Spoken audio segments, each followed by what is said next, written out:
Hello.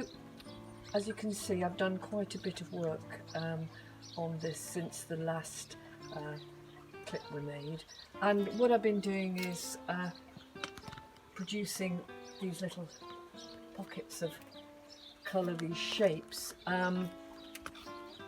It reminds me of a technique which is used in ceramics, Japanese ceramics, and also in enamelling, called cloisonné work, where the areas are sectioned off by gold filigree, and then enamel is placed in between, so you get these little sort of areas of colour. I want to knock back some of this colour as I continue to work on it, because I find it too gaudy. I want the soft spring colours to come through, but it's quite nice to put light over dark. I find it much more difficult to do it the other way around. Dip my paintbrush in my tea is the usual thing. Okay, there are three obvious sections to this now. I've got the grass verge here. I've got the middle section here, which is where some of the foliage is coming into flower, and you can see shrubs in the background, and then I've got the upper section where the sky comes through. A lot of this will be painted through. I really like putting these marks in between and leaving the twiggy bits to show through. I've got rid of quite a bit of pink here, but some of it, the underpainting, has got a nice texture to it, so I just might leave that showing through. It may stay. What I'm also going to do here is scratch into it. I keep looking at the image every now and again just to check which colours occur in which parts of the hedgerow, but I'm not using the exact colours that are there. These are much brighter.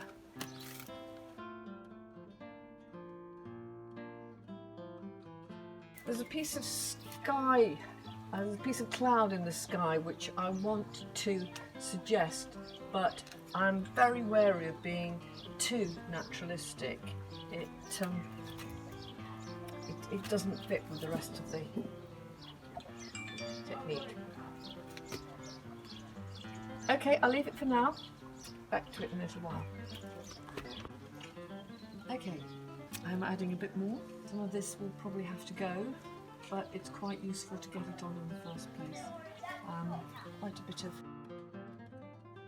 If I'm not careful, I get too literal about the whole thing, because I know it's a hedge, and I know it's got branches, but it's a painting, it's not a hedge. So I've got to allow the paint to tell the story and not try and just make it up. There's all this lovely tracery of the leaves, some of the twigs showing through, branches still a bit bare from winter, and I know I'm going to add something into that later, but that has to come afterwards. So for now I just want to get this nice patterning.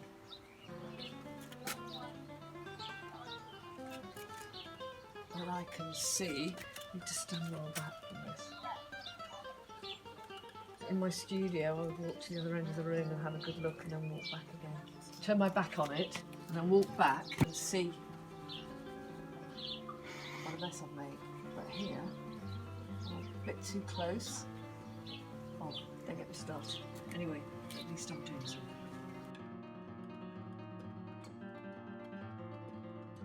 Okay, I'm going to carry on with this, and there'll be a bit more later. Hello, carrying on. I've done quite a bit since the last clip. I feel at the moment it looks a little bit like a bag of licorice all sorts, so I've got to do some work on that to get rid of some of these bits of licorice that I've got sticking through here. I've knocked back some of this dark area, and I'll take a bit more away. I'm just going to add some brighter colours to Sarah. I was leaving some of this pink. Some of my recent paintings, I've got quite a lot of the underpainting remaining, but it doesn't seem to need it, this particular one, so I'm going to get rid of quite a bit of it. I got rid of this here earlier, some of that blue, but that looks a bit weird, so that'll probably all go.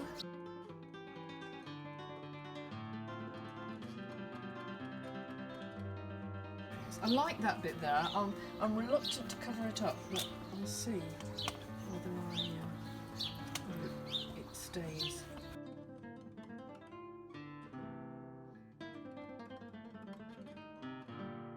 These are dandelions. I'll probably draw again.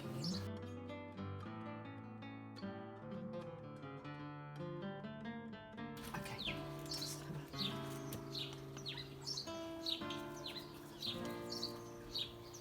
It's quite hard working and talking at the same time.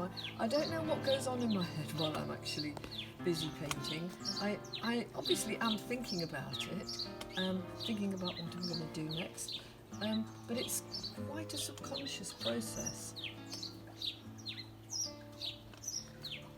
It's almost intuitive, thinking what has to go where, even if you're painting directly from the subject. It's as if it bypasses your conscious thought. It's more a case of in your eye and straight up your brush, which is how you want it to be when it really goes well. That's how it feels. Some stylisation here.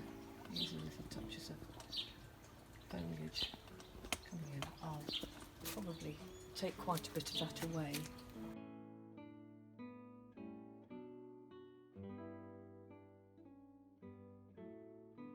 Sometimes I'm straining to get at something. I realise I can adjust the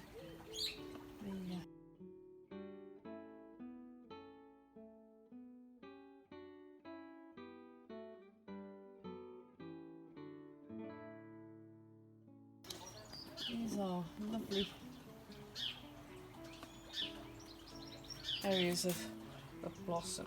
It's more or less finished now out on the meadow, but I've got my image there. Actually, the image I'm working from is a couple of years old.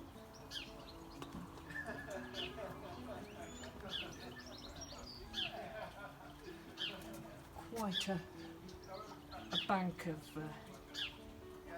photos that I've been at.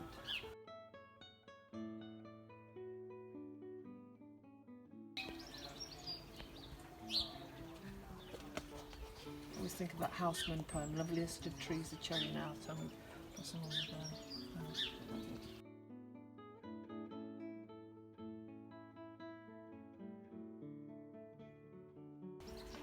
I could make it much tidier, but the idea of having a looseness is so that when you look at the painting, you've got to do some work as the person looking at it to try and understand what's going on, and that, in my opinion, that's why abstract art can be so satisfying, because of the mental activity that's required to get it,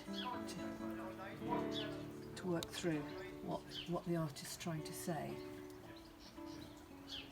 And some people do it better than others. And lots of little flecks of this blossom, but I'm reluctant to put too many dots in. I feel that there might be too many already. Some of those can go anyway.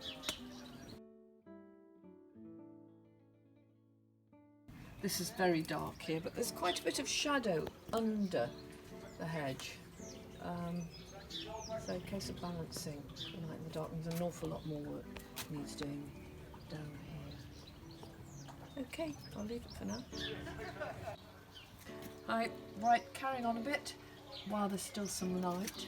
Although this is good light for painting, may not be very good light for filming. I haven't quite obliterated the licorice all sorts effect, but I'm working on it. And it's very spotty. Yeah, okay, let's see. Actually, it is very spotty. Blossom everywhere.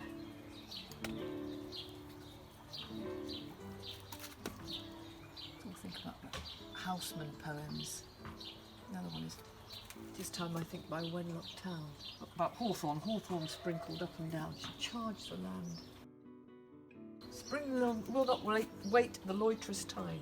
Keeps her long way. I learnt it as a song at school. It's funny how you can remember the lyrics much more easily than you can actually remember a poem.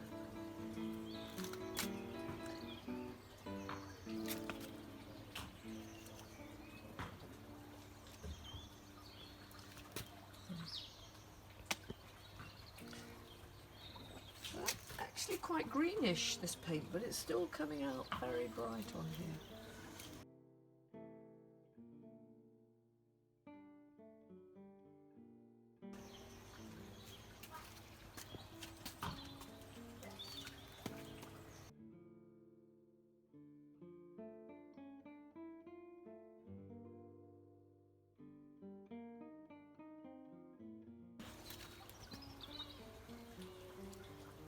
I don't normally use a palette held like this. A friend made this for me. It's very nice, and it's all sort of ergonomic to hug into like that. Actually, I've abused it and it weighs a ton because it's got that much paint on it. When I first had it, I cleaned it off, sort of religiously and kept it nice. But then you think, oh, there's some good paint on there. I don't want to waste it. I'll leave it till tomorrow.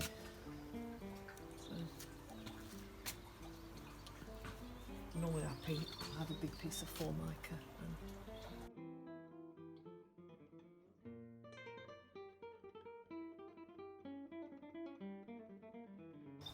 Well, right, let's put that big piece of cloud in. Treat myself to a clean brush. Quite dry. I'll use quite dry white. It's amazing what your eye does, you sort of see a streak of white paint across a bit of blue like that in the painting, and you make it into a cloud. Hi. Okay, I've done quite a lot to it since the last clip. Yesterday was very windy and it really wasn't suitable for doing any filming. Didn't do an awful lot of painting either. But I feel as though I'm coming to a conclusion with this. It's nothing like what I thought it was going to be, and there's still the chance I might take the turquoise rag to it, but I'll just carry on a bit more. Complicated this area up a little bit more, some bright foliage coming through, some stylised leaf shapes here, some dandelion leaves down there I've put in. I'm not sure about those. Mary Fedden I always think of when I do these stylised leaves. Getting rid of most of the pink. It's quite nice to have a little bit, not sure about whether to leave that bit there or not. And trying to get rid of the licorice all sorts effect. But still seems to be persisting.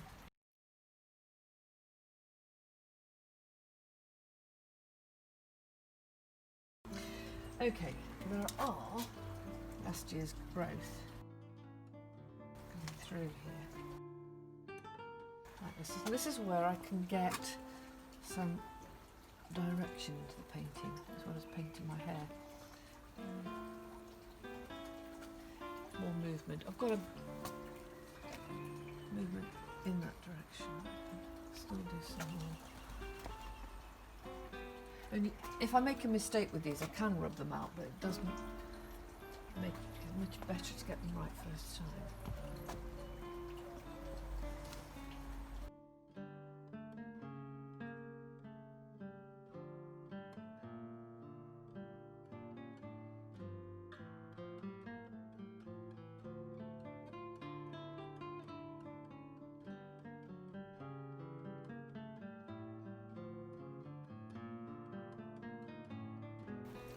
looks contrived. Because it is.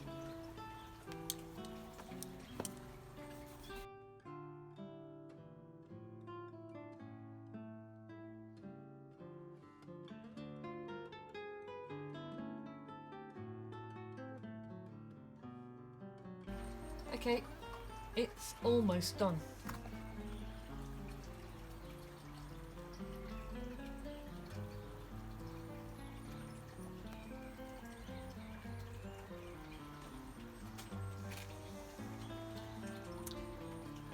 Almost done.